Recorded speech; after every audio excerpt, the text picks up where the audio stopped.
يا رب لك الحمد كما ينبغي لجلال وجهك وعظيم سلطانك. نحمده ونصلي على رسوله الكريم. أما بعده فأعوذ بالله من الشيطان الرجيم. بسم الله الرحمن الرحيم. رب اشرح لي صدري ويسر لي أمري واحلل عقدة من لساني يفقه قولي. اللهم صل على محمد وعلى أهل بيته وعلى أزواجه وذريته كما صليت على آل إبراهيم إنك حميد مجيد. وبارك على محمد وعلى أهل بيته وعلى أزواجه وذريته كما باركت على آل إبراهيم إنك حميد مجيد. آمين اللهم آمين. السلام علیکم ورحمۃ اللہ وبرکاتہ۔ اہلاً وسہلاً مرحبا۔ امید ہے آپ سب ایمان کی بہترین حالت میں ہوں گی۔ ہم اپنے حدیث آف دا ڈے کی طرف بڑھتے ہیں۔ بسم اللہ الرحمن الرحیم۔ اسامہ بن شریک رضی اللہ عنہ سے مروی ہے، انہوں نے کہا کہ ہم نے نبی کریم صلی اللہ علیہ وسلم کے پاس اس طرح بیٹھے ہوئے تھے گویا کہ ہمارے سروں پر پرندے بیٹھے ہوں۔ سبحان اللہ، یہ ہمیں کیا دکھا رہا ہے کہ علم کی محفل میں کس طرح سے بیٹھنا چاہیے۔ سبحان اللہ، یہ صحابہ اس طرح بیٹھتے تھے کہ ہم تھوڑے سے ہل جائیں تو ہمارے اوپر بیٹھے ہوئے پرندے نہ اڑ جائیں۔ یہ ڈسپلین سکھاتا ہے۔ اس کے بعد ہم میں سے کوئی بھی شخص بات نہیں کر رہا تھا۔ اس کا کیا مطلب ہے؟ ہم میں سے کوئی بات نہیں کر رہا تھا کہ کوئی بھی ڈسٹریکشن یعنی کہ دھیان بھٹکائے بنا فوکسڈ تھے علم کی محفل میں۔ الحمدللہ ہمیں احادیث سے یہ بھی پتا چل رہا ہے کہ اچھے طالب علم کیسے بننا چاہیے۔ اس کے بعد کچھ لوگ آئے اور کہنے لگے، اللہ کے بندوں میں سے اللہ کو سب سے پسندیدہ کون ہے؟ سبحان اللہ، ان کے سوال بھی دیکھیں نا کتنے پیارے ہوتے ہیں کہ وہ اس طرح کیوں سوال کرتے تھے کہ اللہ کے پسندیدہ بندے کون ہیں، کیونکہ انہیں بھی اللہ تعالیٰ سے اتنی ہی محبت تھی۔ پھر آپ صلی اللہ علیہ وسلم نے فرمایا، جس کا اخلاق سب سے عمدہ ہے۔ اللہ اکبر۔ آپ صلی اللہ علیہ وسلم نے یہ نہیں کہا کہ سب سے زیادہ نمازیں پڑھنے والا، لمبی نمازیں پڑھنے والا، قرآن بہت زیادہ پڑھنے والا۔ نبی کریم صلی اللہ علیہ وسلم نے کہا اچھے اخلاق والا اللہ سبحانہ و تعالیٰ کو سب سے پسندیدہ ہے۔ ایک عالم دین کا یہ سنا تھا بیان، اس میں وہ کہہ رہے تھے کہ نماز، قرآن، حج، روزہ یہ سب تو ہمیں فاؤنڈیشن دیتی ہے یعنی کہ بیس، پایا ہے، لیکن جو بلڈنگ بنے گی نا اس بلڈنگ کا نیم ہے اچھے اخلاق۔ نبی کریم صلی اللہ علیہ وسلم نے کہا تھا کہ میں تمہارے اخلاق مکمل کرنے کے لیے بھیجا گیا ہوں۔ پھر ہم دیکھیں نا، ہم میک اپ لگاتے ہیں تیار ہونے کے لیے، یہ میک اپ نا تھوڑا ٹیمپرری ہوتا ہے، لیکن وہ جو میک اپ جو ہمیں اتنا حسین بنائے گا کہ لوگ ہم پہ فدا ہو جائیں گے، وہ میک اپ نہ پسینہ آنے پہ نکلے گا، نہ بڑھاپا آنے پہ جائے گا، نہ اس کو کوئی بیماری لے جائے گی، یہاں تک کہ موت تک اس میک اپ کو نہیں لے جائے گی۔ کون سا میک اپ ہے وہ؟ ہمارے اخلاق، ہمارے پیارے نبی صلی اللہ علیہ وسلم کے اخلاق۔ 90% اخلاق نہ ہماری زبان میں چھپے ہوئے ہوتے ہیں۔ لقمان علیہ السلام کا ایک قول تھا جس میں وہ کہہ رہے ہیں کہ میں کبھی اپنی خاموشی پر پچھتایا نہیں ہوں، ہر بار اپنی بولی پر پچھتایا ہوں۔ اگر الفاظ چاندی ہیں تو پھر خاموشی سونا ہے۔ اللہ اکبر۔ جیسے لباس، میک اپ ہمیں خوبصورت بناتا ہے نا، لیکن وہ کچھ ٹیمپرری ہے، ایک حد تک ہے، ایک عمر تک ختم ہو جاتا ہے، لیکن ہمارے نبی صلی اللہ علیہ وسلم کے اخلاق ہمیں ایک لمحے میں ہر ایک لمحے میں خوبصورت بناتے جاتے ہیں. ہمیں معاف کرنا سکھاتا ہے، جھک جانا، سہ جانا، غصے کو پی جانا، درگزر کرنا، گالی سے بچنا، جھوٹ سے بچنا، غیبت سے بچنا، تن سے بچنا، حسد سے بچنا، برائی سے بچنا، یہ سب سکھاتا ہے. نبی کریم صلی اللہ علیہ وسلم ان سب سے بچنے کے لیے دعائیں بھی مانگا کرتے تھے. ایک دعا یہ ہے کہ اللہم اہدینی لأحسن الاخلاق لا يهدي لأحسنها إلا أنت واصرف عني سيئها لا يصرف عني سيئها إلا أنت. اے اللہ مجھے اچھے اخلاق کی ہدایت عطا فرما، تیرے سوا کوئی اچھے اخلاق کی ہدایت نہیں دے سکتا، اور برے اخلاق کو مجھ سے دور فرما، تیرے سوا کوئی مجھ سے برے اخلاق دور نہیں کر سکتا. آمین اللہم آمین. ہمیں یہ دعائیں کرنی ہے اچھے اخلاق کے لیے. ہمیں پتا ہوتا ہے نا کہ ہمارے اندر کس چیز کی کمی ہے، ہم کیا غلط چیزیں کر رہے ہیں، یہ سب کچھ ہمیں پتا ہوتا ہے. تو جو اللہ کو ناپسند ہے وہ چیزیں بھی ہم کر رہے ہوتے ہیں. تو انشاءاللہ تعالی اللہ تعالی ہمیں اس پر کام کرنے والا بنائے، اللہ سبحانہ تعالیٰ کے پسندیدہ بندوں میں شامل ہونے کی کوشش میں لگا دیں. اور ہم جب آئینے میں دیکھتے ہیں نا تو تب یہ دعا پڑھتے ہیں، اللہم تحسنت خلقی فحسن خلقی. اے اللہ جیسے آپ نے میری صورت عمدہ بنائی ہے اسی طرح میرے اخلاق کو بھی عمدہ بنا دیجئے. آمین اللہم آمین. تو اخلاق کے بارے میں یعنی کہ ہمیں اللہ سبحانہ و تعالیٰ کا پسندیدہ بندہ بننا ہے. ہمیں یہ سب احادیث سے ٹپس مل رہی ہیں کہ ہمیں کس طرح اچھے طالب علم بننا ہے، کس طرح اللہ سبحانہ و تعالیٰ کے پسندیدہ بندہ بننا ہے. ایک ٹپ تو یہ ہم نے دیکھی تھی کہ خالص علم اللہ سبحانہ و تعالیٰ کے لیے حاصل کرنا ہے. دوسرا دل کی صفائی کرنی ہے، علم حاصل کرنے کے لیے دل کی صفائی کرنی ہے. پھر آج ہم نے دیکھا کہ فوکس ہو کر سننا ہے اور اپنے آپ کو فارغ کر لینا ہے. یعنی کہ اس کا مطلب یہ ہے کہ قرآن کی جب ہم کلاس یا پھر کوئی علم کی مجلس میں بیٹھے ہونا یا سن رہے ہوں کلاس، تو ہمیں اپنے آپ کو فری رکھ کر یعنی کہ ملٹی ٹاسکنگ نہیں کرنی، یہاں پہ کام بھی کر رہے ہیں سن بھی رہے ہیں، ایسا نہیں کرنا چاہیے. ہمیں کمپلیٹلی ہماری فرسٹ پریورٹی قرآن سیکھنا، قرآن سمجھنا، قرآن پر عمل کرنا ہے. انشاءاللہ تعالی اللہ سبحانہ و تعالی ہمیں اپنے پسندیدہ بندوں میں شامل کرے. آمین اللہم آمین. عائشہ دیدی آپ مائک لے لیں.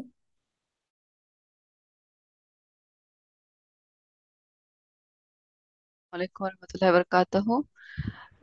سورہ بقرہ کی آپ تلاوت کر لیں، آیت نمبر 1 سے 10 تک. بسم اللہ الرحمن الرحیم. الف لام میم. ذلك الكتاب لا ريب فيه هدى للمتقين الذين يؤمنون بالغيب ويقيمون الصلاة ومما رزقناهم ينفقون والذين يؤمنون بما أنزل إليك وما أنزل من قبلك وبالآخرة هم يوقنون أولئك على هدى من ربهم وأولئك هم المفلحون. إن الذين كفروا سواء عليهم أأنذرتهم أم لم تنذرهم لا يؤمنون.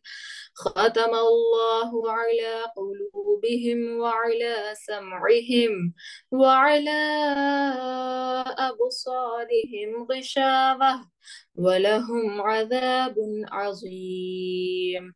ومن الناس من يقول آمنا بالله وباليوم الآخر وما هم بمؤمنين يخادعون الله والذين آمنوا وما يخدعون إلا أنفسهم وما يشعرون في قلوبهم مرض فزادهم الله مرضا ولهم عذاب أليم بما كانوا يكذبون.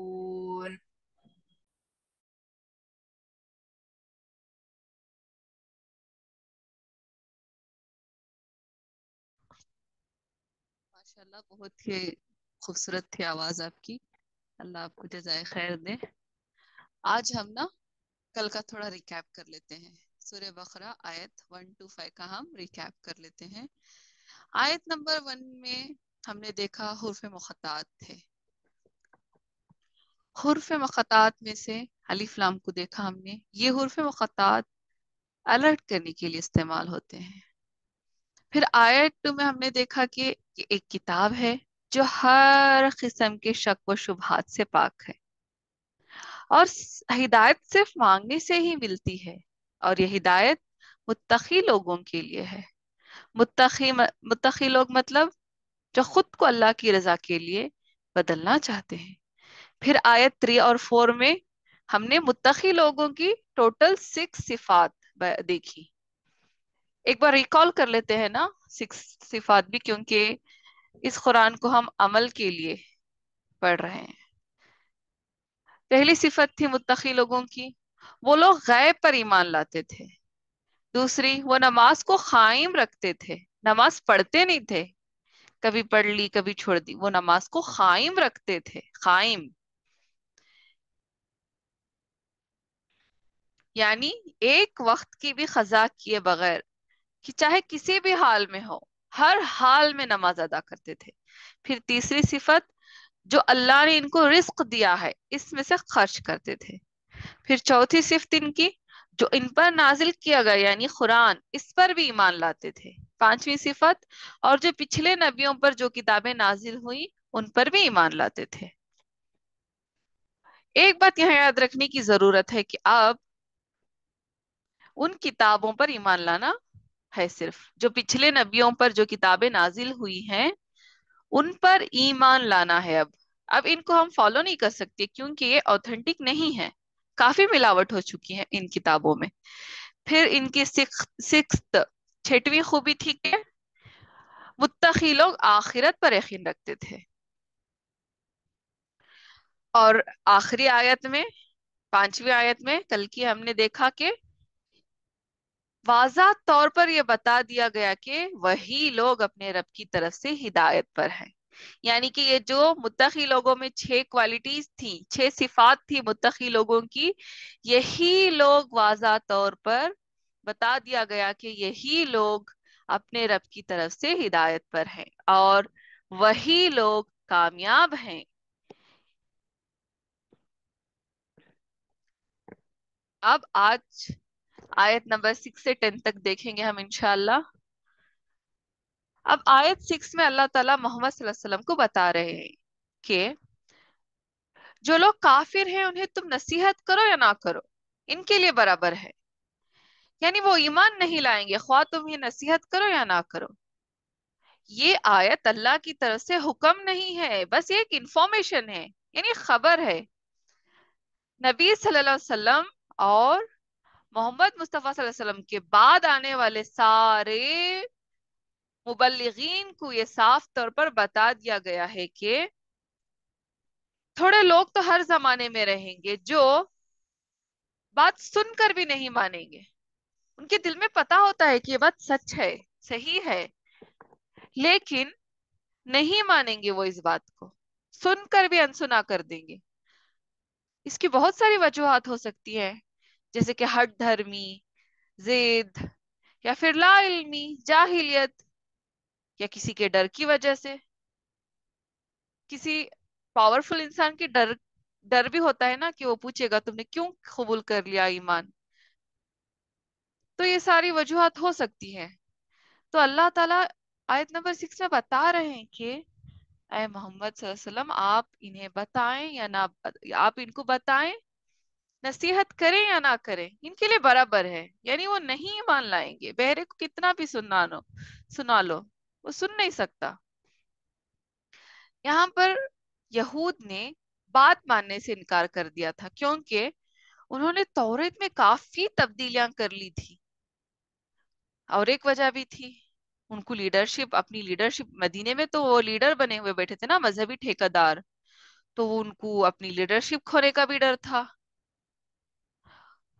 اور انہوں نے تورات بھی بدل دی تھی، وہ اس تورات پر اب نہیں تھے جو اللہ نے ان کو دی تھی، وہ سچویشن کے حساب سے اپنی تورات میں اپنی من مرضی باتیں لکھ دیتے تھے اپنے فائدے کے لیے، اور اب ان کے پاس وہ تورات ہی نہیں جو اللہ نے ان کو دی تھی، تو وہ ڈر گئے تھے کہ کہیں اگر اسلام قبول کر لیا تو لوگ تو کہیں گے کہ آپ کی تورات اور قرآن پاک میں اتنا کانٹرڈکشن کیوں ہے، کانٹرڈکشن مطلب ڈیفرنس، مطلب دونوں کتابوں میں اتنا ڈیفرنس کیوں ہے، ایک اللہ نے بھیجی ہے کتاب، یہ تو اتنا فرق کیسے ہو سکتا ہے دونوں کتابوں میں؟ تو ایک تو یہود نے اپنے لیڈرشپ کو کھونے کے ڈر سے، اور دوسرا انہوں نے اتنی ساری تبدیلیاں کر دی تھی اپنی تورات میں، تو اس ڈر سے انہوں نے انکار کر دیا۔ یہ آیت اس لیے نازل ہوئی کیونکہ آپ صلی اللہ علیہ وسلم ان کی ہدایت کے لیے روتے تھے، بہت تڑپتے تھے، بہت فکر مند تھے، تو اللہ نے یہ آیت نازل کر کے آپ صلی اللہ علیہ وسلم کو تسلی دی، بتایا کہ آپ انہیں ڈرائیں نہ ڈرائیں، یہ ہرگز ایمان نہیں لائیں گے۔ کیا وجہ تھی ان یہود کے ایمان لانے کی، ایمان نہ لانے کی؟ ایک تو یہ کہ اپنی لیڈرشپ کو کھونا نہیں چاہتے تھے، پھر انہوں نے اپنی کتاب میں جو تبدیلیاں کی تھی،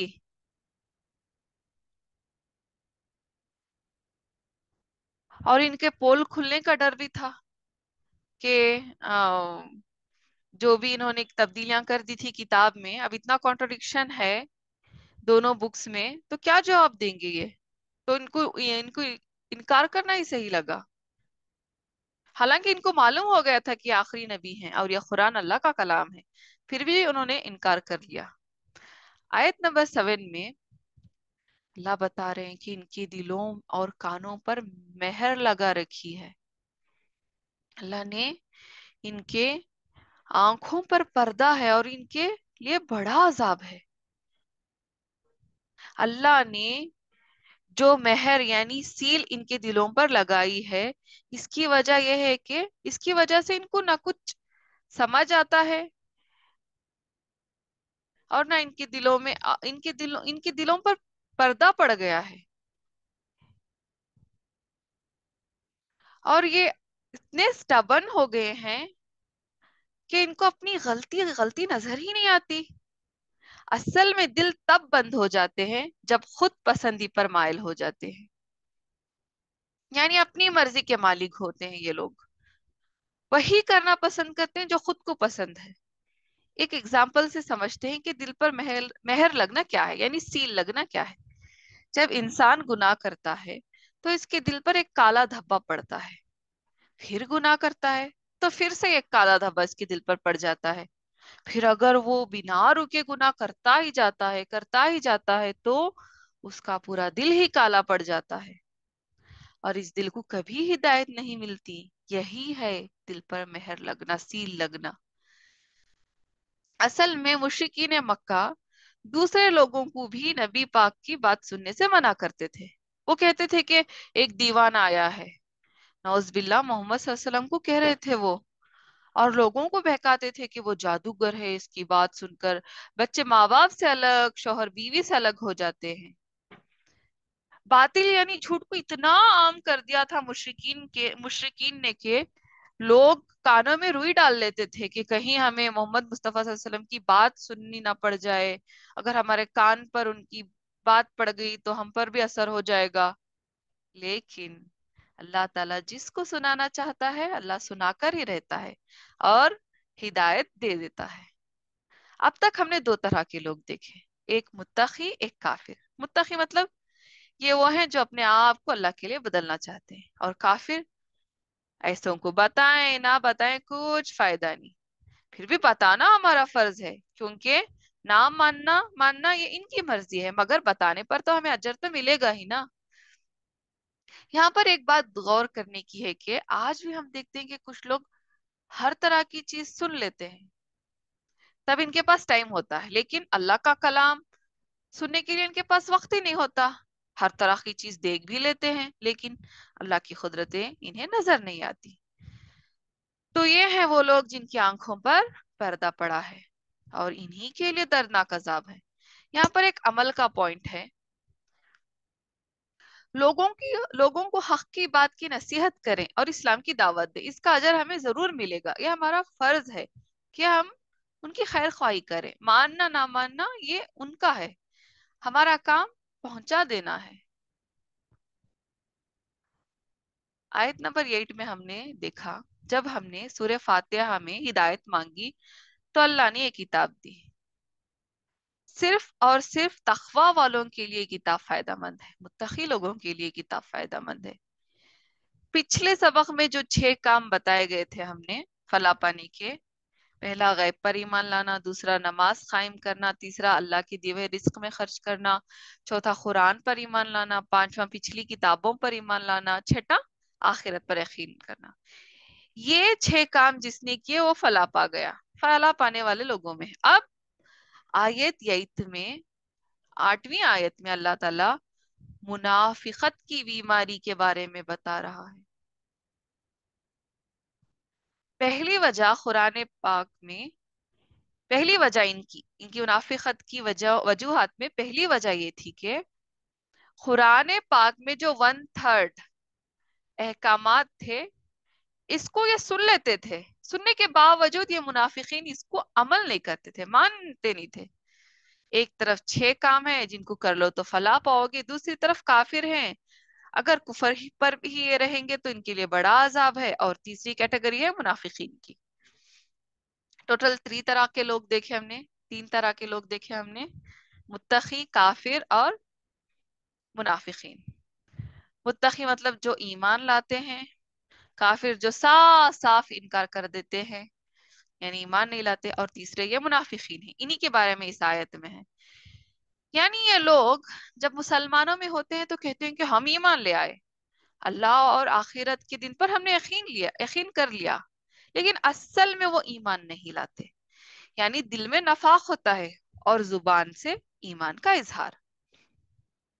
جو بظاہر تو ایمان لے آتے ہیں لیکن ان کے دل نہیں مانتے حق بات کو، یعنی یہ لوگ نہ اس طرف جا سکتے ہیں اور نہ اس طرف جا سکتے ہیں، تو وہ ایک بیچ کا راستہ چن لیتے ہیں، یعنی دین بھی دنیا بھی کرنے کا سوچ لیتے ہیں، اسلام کو پک اینڈ چوز کا دین سمجھ لیتے ہیں، یعنی قرآن کا جو حکم انہیں فائدہ دے اس کو مان لیتے ہیں، اور جو حکم مشکل ہو اس کو چھوڑ دیتے ہیں۔ جس کے دل اور زبان کے درمیان کوآرڈینیشن نہ ہو وہ منافق ہے، وہ منافقت ہے۔ دل اور زبان کے درمیان کوآرڈینیشن نہ ہونا منافقت ہے، یعنی زبان سے اقرار، دل سے انکار، منافقت ہے۔ منافقین کو اسلام کی پسند نہیں ہوتی، اپنی پسند نہیں ہوتی، یہ اپنی مرضی سے جینا چاہتے ہیں، اسلام کی پسند ان کو پسند نہیں ہوتی۔ جیسا کہ ہم نے دیکھا کہ کچھ لوگ کہتے ہیں کہ ہم ایمان لے آئے اللہ اور آخرت پر، لیکن حقیقت میں وہ ایمان نہیں لے آتے، یہی ہے منافق۔ تو اللہ اگلی آیت نمبر 9 میں ہمیں یہ صاف صاف بتا رہے ہیں کہ یہ لوگ جھوٹ بول رہے ہیں، یہ تو دھوکہ دے رہے ہیں اللہ اور ایمان والوں کو، یہ یہ دکھاتے ہیں کہ ہم ایمان لے آئے، اصل میں وہ ایمان نہیں لائے ہوتے، اور منافق کو خود ہی نہیں پتا ہوتا کہ وہ منافق ہے۔ منافق کی کوالٹیز دیکھ لیتے ہیں، کیا ہے ان کی خصوصیات۔ پہلا، قول اور فعل میں تضاد، یعنی زبان سے ایمان لاتے ہیں اور نفاق، زبان سے یعنی کہ قول اور فعل میں تضاد مطلب یعنی زبان سے ایمان لاتے ہیں لیکن دل میں نفاق، یعنی زبان سے اقرار کر دیتے ہیں لیکن دل سے انکار، ایمان کا انکار کرتے ہیں، دل سے، زبان سے اقرار کرتے ہیں۔ دوسرا، شعور سے خالی ہوتے ہیں، اصل میں شعور ہی انسان کو انسان بناتا ہے۔ شعور مطلب کانشیس، یعنی اویئر، آگاہ، یعنی منافق اپنے سوا سب کو جاہل سمجھتا ہے، کیونکہ منافق کو پتا ہی نہیں کہ وہ بیمار ہے، اس کے اندر ایک بیماری ہے، اسے پتا ہی نہیں، تو وہ علاج کیسے کرے گا اپنا؟ جب کوئی بیمار شخص پرہیز نہ کرے تو اس کی بیماری اور بڑھتی جاتی ہے، تو اسی طرح اللہ نے ان کی بیماری اور بڑھا دی۔ آیت نمبر 10 میں منافق کا سب سے بڑا مسئلہ رسول سے ہے، کیونکہ رسول کے طریقوں کے ساتھ ان کو زندگی گزارنی مشکل لگتی ہے۔ یہ سو کالڈ ماڈرن زندگی گزارنے والے لوگ اور منمانی زندگی گزارنے والے لوگ رسول کے طریقے کو ناپسند کرتے ہیں، تو ان منافقوں نے یہ رویہ اختیار کر لیا کہ خود کو مسلمان کہہ کر مسلمان کے گروہ میں گھس جاتے ہیں، اور مسلمانوں میں پھوٹ ڈال کر ان کو تباہ کرنے کا مقصد ہوتا ہے اصل میں ان کا۔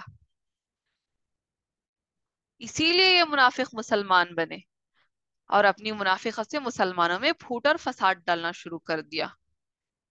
ان منافقوں کے اندر صرف شک و شبہات ہی ہوتے ہیں۔ ان منافقوں کے اندر دو طرح کا نفاق ہوتا ہے، ایک عمل کا نفاق، دوسرا اعتقاد کا نفاق۔ عمل کا نفاق مطلب دل تو ٹھکا ہے اسلام میں مگر عمل میں کمی، یعنی جب اسلام کی بات کریں تو مرنے مارنے پر تلے ہوتے ہیں، لیکن جب نماز اور حدیث اور سنت پر عمل کرنے کی بات کریں تو پیچھے ہٹ جاتے ہیں۔ یعنی نبی سے پیار ہے، اللہ سے پیار ہے، بہت پیار دکھاتے ہیں، اسلام کے نام پر مرنے مارنے کو آ جاتے ہیں، لیکن خود خود ہی عمل سے خالی، نہ ان کی نماز۔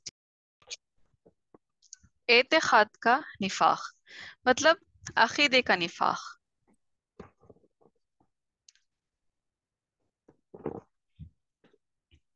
ان منافقوں کے اندر عمل کا نفاق اور اعتقاد کا نفاق ہوتا ہے۔ عمل کا نفاق مطلب دل تو ٹھکا ہے اسلام میں مگر عمل میں کمی ہوتی ہے، یعنی جب اسلام کی بات کریں تو مرنے مارنے پر تلے ہوتے ہیں، اس نے ہمارے اسلام کے بارے میں ایسا کیوں بول دیا، یہ ہمارے نبی پر ایسے کیسے بول سکتا ہے، یعنی کہ اسلام کی بات ہو تو مرنے مارنے پر تلے ہوتے ہیں، لیکن نماز اور حدیث اور سنت پر عمل کرنے کی باری آئی تو پیچھے پڑ جاتے ہیں، یعنی خود نماز نہیں پڑھتے، حدیث پر عمل نہیں کرتے، سنتوں پر نہیں چلتے، عمل سے خالی ہوتا ہے۔ اور دوسرا نفاق اعتقاد کا نفاق، یعنی عقیدے کا نفاق۔ عقیدے کے نفاق کی وجہ سے ہی ہمیشہ کی جہنم ہے ان منافقوں کے لیے، اور ان کے لیے دردناک عذاب ہے۔ دردناک عذاب کا مطلب ہے بنا رکے عذاب، مسلسل عذاب، ایک لمحے کے لیے بھی ان کے لیے عذاب نہیں رکتا۔ استغفر اللہ، اللہ اکبر، سوچ کر ہی کپ کپی تاری ہوتی ہے۔ ان کے لیے دردناک عذاب، گناہ بھی تو ان کا اتنا بڑا ہے، کیسے یہ ایمان والوں کا چولا پہن کر آ کر خود انہی ایمان والوں کے اندر پھوٹ ڈال دیتے ہیں، تو جتنا بڑا گناہ اتنی بڑی سزا تو ہے۔ اور ان کی سب سے بری بات، منافق جھوٹ بولتا ہے، منافق جھوٹ بولتا ہے۔ یہاں پر رکیے، تھوڑا غور کریں، کہیں ایسا تو نہیں کہ میں بھی جھوٹ بولتی ہوں لاشعوری میں؟ اور جھوٹ بولنا تو منافق کی کوالٹی ہے، لاشعور میں کہیں میں نہیں بولتی؟ شادی ہے گھر میں تو درزی کے پاس جاتے ہیں، اور شادی ہے 1 ماہ بعد، 1 مہینہ بعد، اور درزی سے جھوٹ بولتے ہیں ہمیں 2 ہفتے میں کپڑے دے دیجیے، ہمارے گھر میں شادی ہے، یہ بھی تو جھوٹ ہے نا۔ اور مومن جھوٹا نہیں ہو سکتا، کسی بھی کرائٹیریا میں مومن جھوٹا نہیں ہو سکتا۔ ہم لاشعوری میں نہ جانے کتنے جھوٹ بول دیتے ہیں۔ یہ ہے ایک ایسا موضوع جس پر بہت گہری سوچ کی ضرورت ہے۔ منافق کی کوالٹی ہے جھوٹ بولنا۔ تو ان ساری چیزوں پر ہمیں غور کرنے کی بہت ضرورت ہے، اور اللہ تعالیٰ سے دعا ہے کہ اللہ ہمیں ہمارے اندر جو بھی نفاق ہے اسے دور کر دے، ہمیں مومنین بنا، ہمیں متقی بنا، اے اللہ، اے اللہ ہمارے اندر سے تھوڑا بہت بھی جو بھی خرابیاں ہیں یا اللہ اسے تو دور کر دے، آمین۔ ہمیں کلثوم مائک لے لے۔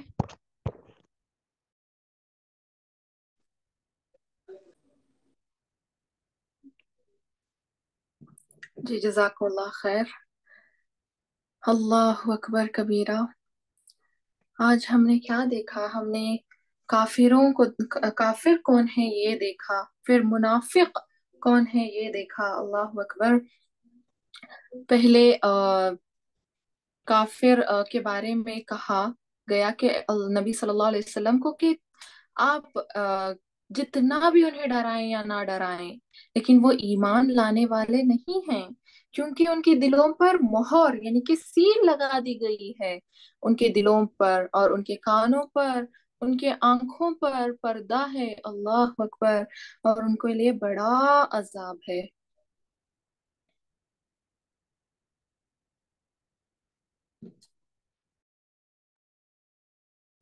کافرین کے لیے کہا گیا کہ کافرین کو ہدایت نہیں، کیونکہ ان کے کانوں پر، ان کے آنکھوں پر پردہ ہے، ان کے کانوں پر اور دلوں پر مہر لگا دی گئی ہے۔ اللہ اکبر۔ اور ان کے لیے بڑا عذاب ہے۔ اس کے بعد ہم نے دیکھا کہ منافقین کون ہیں۔ منافقین یعنی کہ جیسے کہ عائشہ دی نے کہا کہ وہ پک اینڈ چوز کرتے ہیں دین میں، جو انہیں ایزی لگتا ہے وہ اپنا لیتے ہیں، جو مشکل لگتا ہے اسے جھٹلا دیتے ہیں، اور وہ جو اپنی زبان سے کہتے ہیں نا وہ دل سے یقین نہیں رکھتے۔ اللہ اکبر۔ اللہ سبحانہ تعالیٰ ہماری حفاظت فرمائے۔ اور نبی صلی اللہ علیہ وسلم کی ایک حدیث کا مفہوم بھی ہے نا کہ منافقین کی 3 نشانیاں ہیں۔ پہلا کہ وہ جھوٹ بولتا ہے، دوسرا امانت میں خیانت، تیسرا وعدہ خلافی۔ اللہ اکبر۔ اللہ سبحانہ تعالیٰ ہماری حفاظت فرمائے۔ اس لیے نبی کریم صلی اللہ علیہ وسلم نے ایک دعا بھی سکھائی ہے ہمیں کہ نفاق اور برے اخلاق سے بچنے کے لیے۔ آج ہم نے اخلاق کے بارے میں دیکھا نا، اللهم إني أعوذ بك من الشقاق والنفاق وسوء الأخلاق۔ اے اللہ، بے شک میں پناہ میں آتا ہوں تیری اب آپسی اختلاف سے اور نفاق سے اور برے اخلاق سے۔ آمین، اللہم آمین۔ ہمیں ہر وقت یہ دعائیں کرنی ہے، نفاق سے بچنے کی پوری سے پوری کوشش کرنی ہے انشاءاللہ تعالی، کیونکہ یہ ایمان والوں کی نشانی نہیں ہے۔ ہمیں مؤمن بننا ہے، منافق نہیں۔ انشاءاللہ تعالی اللہ سبحانہ تعالی ہمیں منافق بننے سے ہماری حفاظت فرمائے۔ آمین، اللہم آمین۔ سبحان اللہ وبحمدہ، سبحانک اللہم بحمدک، نشہد ان لا الہ الا انت، نستغفرک ونتوب الیک۔ سبحان ربک رب العزت عما یصفون، وسلام علی المرسلین، والحمد للہ رب العالمین۔ جزا اللہ ان محمدا ما هو اہلہ صلی اللہ علیہ وسلم۔ جزاکم اللہ خیر۔ السلام علیکم ورحمۃ اللہ وبرکاتہ۔